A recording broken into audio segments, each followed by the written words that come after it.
Hey everybody, it's me, Rob, with my co-host, Cam Davis, with First Fridays HI-5. And today we have our special guest, Barry Schrock.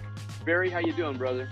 Hey, good afternoon. Good afternoon. I'm doing well, and well doing. Absolutely just finding ways to keep thriving in these uncertain times, my friend. So thanks for having me. I'm so excited about talking with you guys. I know we kind of had a little stop-start last week, but I'm glad that we're able to work it out. And No we worked it problem, out today. brother. So here we are. Hey, This is exciting. I'm looking forward to our time and pouring into each other. Perfect. we're looking forward to it also, brother. So we got 5 questions we're going to give you, and we want to hear your heart. And so, Brother Cam, take it away, buddy. Thank you, kind sir. So, first question I have for you is you said during the season you're thriving. So, as you're thriving, how are you being creative? It's really good. So, man, creative is a really good aspect. I think when it comes to like leadership and aspects of leadership, that creative, innovative aspect. For me, as being creative is just finding times to pause, like to slow down. So I call it like I have these pause practice. That's like practice the pause, or I have these checkpoints, pulse checks. I call them. That's like pulse checks during the day, and I usually have about 2 in the morning, sometimes 2 in the afternoon, depends on my rhythm and cadence of what I'm doing during the day. And for me, that's just a moment of just checking in with myself. Like I would like to check in, like, what am I thinking about like right now? What are my body sensations? Like, how am I feeling internally? I think we can be so doers and we get so driven to just do things and accomplish through the day that we forget to like think about like, how am I feeling like right now? And at those moments, I like to really pause and just think about how creative I am in these spaces. So for me to like allow myself to like just leave, unplug from what I'm doing, and allows my thought process to think, to process what I'm doing, and to really think about how can I be creative and how can I be more deliberate and intentional in those things I'm doing. I sometimes think too that I sometimes do some of my best work on my lawnmower. I don't know if anybody relates to that, right? It's like either lawnmower or shower is sometimes when I'm really doing some of my best work. And I think that's true of like, if we don't take moments to like pause and let our brain process and slow down for a moment, got all the answers in there, the things that we think about, they're all there. It's just, we don't give it time to really bring it to the surface. So like when I'm riding a lawnmower, it's like, I'm not thinking about emails and training programs a lot of times. And all of a sudden those things just flow to me a lot. A lot of times you'll see me on the lawnmower, I'll stop and I'll pull out my phone and I'm typing notes in there because I'm like, oh man, I was thinking about that 3 days ago. And that was the answer I was looking for, it's like those kind of things. So I think that to answer that question is that intentionality piece of doing some pulse checks throughout the day, just checking in with myself, how I'm doing, and allowing myself to pull back from those moments of work to allow myself to process and to be really creative. Absolutely. That's great, Barry. Being the director of leadership of programs at Greater Fort Wayne, Inc., the second question I've got for you is, how do you help a new employee integrate into a company's culture? Oh, man, it's really great. So that's something we've talked about actually, like GFW and in my work I did before with my own boutique leadership training development company. That's a really important problem. I think important issue for a lot of companies is a lot of times you could label it onboarding process. Either you have a really good one or you don't have a good one. Like, I don't think there's an in-between space. Either you do it really well or you're not doing it really well. So I think that there's a moment of integration into the culture is not, I think where a lot of times people miss it is it's not like a 1 week. It's not like a 5-day integration. It's not a 2-week integration. It's not even like a 30 or 60 days. I mean, integration into culture is something that takes a process of sometimes up towards of 12 months, right? And when you think about culture, I think a lot of times when people think about culture, like culture is the work. Like sometimes people think like culture is so much work. Like onboarding, that sounds like so much work, but it's the work. Like if you get the culture, like if you get the culture right, like everything else kind of fits. Like everything else fits from employee engagement goes way up. Then you get employee retention is really good, is really strong, because if people love working there, then they want to stay. So the retention's high. And then when you get retention right, guess what's next? Is attraction. Because guess what I do? I go tell other people about my organization, and you should come work here. So then organizations become magnets for outstanding talent. So when I think about creating culture, it's that idea of it's an ongoing process. There's no like, you got 2 weeks of onboarding or 4 weeks of onboarding. It's that ingraining of the culture is ever evolving. ongoing process with intentional steps. And we could break that down, but that would be much longer than our time today. But when I think about it, like if I were to just say two key concepts, one is whenever I think about onboarding, it's part of the culture, and culture is the work. It's not more work. It should be the work that's focused on. And the second thing is like, think about it as an ongoing process, not as a stop and start. It's like onboarding should never stop. Like integrating somebody into our culture, like our culture never stops. So why would we want to think about ingraining somebody into that ever stopping? Very good. Cool. Thank you. Thank you, Bear. Yes, definitely. So you mentioned that you do a lot of training, you do a lot of modules, different people and organizations. So I assume that comes with a lot of reading, a lot of knowledge. What books or podcasts or resources would you say there are some things that leaders need to have possess to have these skills? Man, that's a really great question.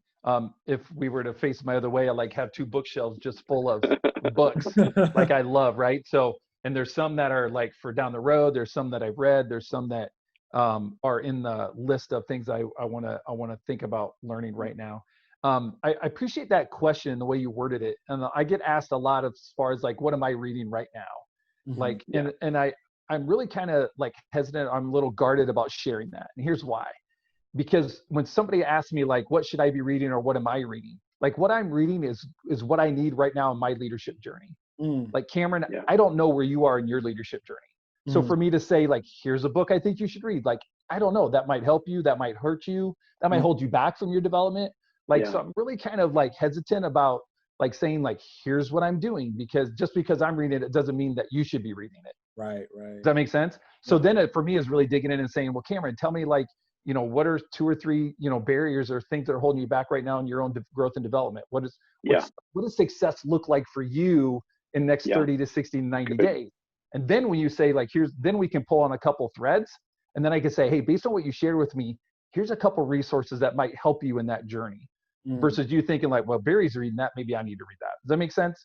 So that's where I'm a little hesitant about that. But I was like, here's where I'm at in my journey right now, like with what I'm reading and or what I think are some invaluable books. One is that, and this has kind of got me really started years ago when I read it, was the 21 Irrefutable Laws of Leadership by John Maxwell. And I grew up, my leadership started with John Maxwell. Like that's how I kind of cut my teeth, so to speak, in learning about leadership and what really turned me on to that. And when I think back to that book of the 21 laws, like the law of the lid, of like how we set expectations for ourselves, and like the experiences that we have can blow, either we'll always have a lid as a leader, or we can blow that lid off as a leader. And then the other one is the law of empowerment. And I think about that law of like, leaders are only successful as what they are, or secure leaders are ones that can give power over to other people. Like those things that have really made a big impact on my life. And then one that I just read that we actually did as a team at GFW, and Brenda was the one that recommended it, and we did it as a whole team, is The One Thing by Gary Keller. And it was really, really good. And it encapsulated a lot of things that I've studied and trained on through my own research and my own development, and things that I have grabbed a hold of that I use with my executive coaching and my team coaching. And there was they put it all together in a book that was really, really well done.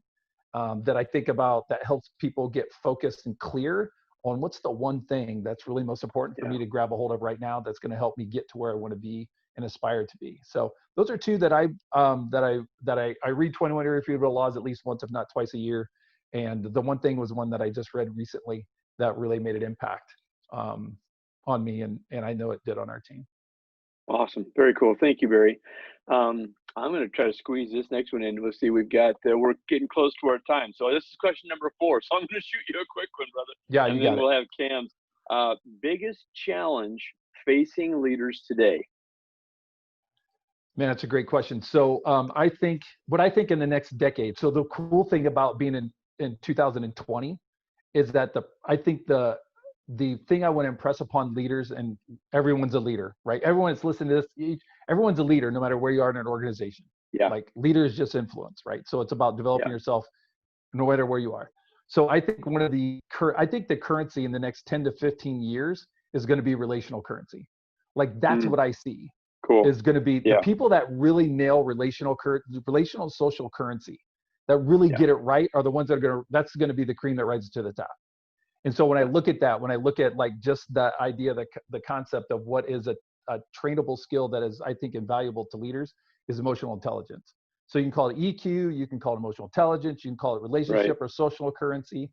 Anybody that can really learn how to, be aware of your own expressions and emotions, be able to convey those in a really thoughtful and artful way, and handle interpersonal relationships with empathy and care, like those people are the ones I think that for me, that currency is going to be the one that sets leaders apart from other leaders. Yeah. Amen. So good stuff. I've always thought of it like IQ will get you the job. EQ keeps you in it. Yeah. Like IQ can help you get there. Like you can get it on your own smarts and wits of what you've done, but I think EQ is the one that's going to make sure that not only you stay there, but you're effective. Very cool. Thanks. Good stuff. Excellent. Well, this would not be a high five moment if I didn't ask you this question. And given us, there we go. So, my friend, yes, if you could choose, once you get settled into your new place, to break bread with anyone, who would you choose? Oh man. Besides Cameron or me. That's good. I know, right? We're gonna make it. You can take leave Rob behind. It's fine. You're coming. Y'all coming to break some bread. And I love that idea of breaking bread, because when I think about like that relational currency we talked about, I think there's no better way to get to know somebody than breaking bread, than just having a great meal. I think it's a great way to build relationships. So I love doing that. It's one of my bucket list. Once we're able to get out and start convening, of like just getting together and breaking bread. So, the first one that comes to mind obviously is my Lord and Savior Jesus Christ. I think just the opportunity to sit down and just to be able to be just near him, like not so much like I have all these philosophical questions. Like I just want to be in that presence of and to listen. That to me would be really, really powerful. If I were to say like another one that's really come to my mind is like Kobe Bryant. And so my background is in competitive sports. So I was a basketball coach for 15 years. I've coached at every single level, Division 1, 2, and 3. I was a competitive athlete. And that's how when I learned ideas around leadership, it's how to take people of different backgrounds and experiences and put them into a 5-person team and go have great success with that. But when I hear, and this is the thing I think that challenges me to build relational skills with other people, is the idea when you hear all these things after Kobe Bryant passed away, you hear all this amazing stories that people share about him. And I stand back and I go, why did we not know this prior to him passing away? Yeah, sure. Like, why did we not know these things? Like people knew he was amazing.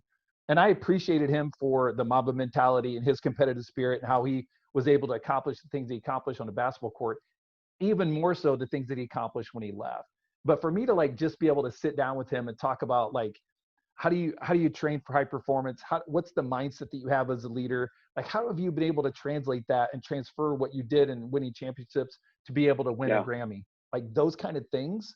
Like I would have loved the opportunity just to have those moments with him. And I think for me is really a challenge, and maybe this is a challenge for all of us as well as the people listening, is I think in terms of just if you were to look at Kobe Bryant's situation as a global impact, it impacted people globally. Yeah. If we could just take that moment and say, could I go and share with someone how much they've meant to me before they pass away? Like if I could take those moments just to reach out and say, you know what, you had this. I don't want that moment to be when I'm giving your eulogy. Like I don't want that moment to be then, right? Yeah. So if we could have those moments with each other to say, like, I want to reach out to one person every day just to let them know. Like if I was to say, like, if I was staying at your funeral, what would I say about you? Like I want to share that with you now so we can experience that together and not have that be an afterthought when you're already gone.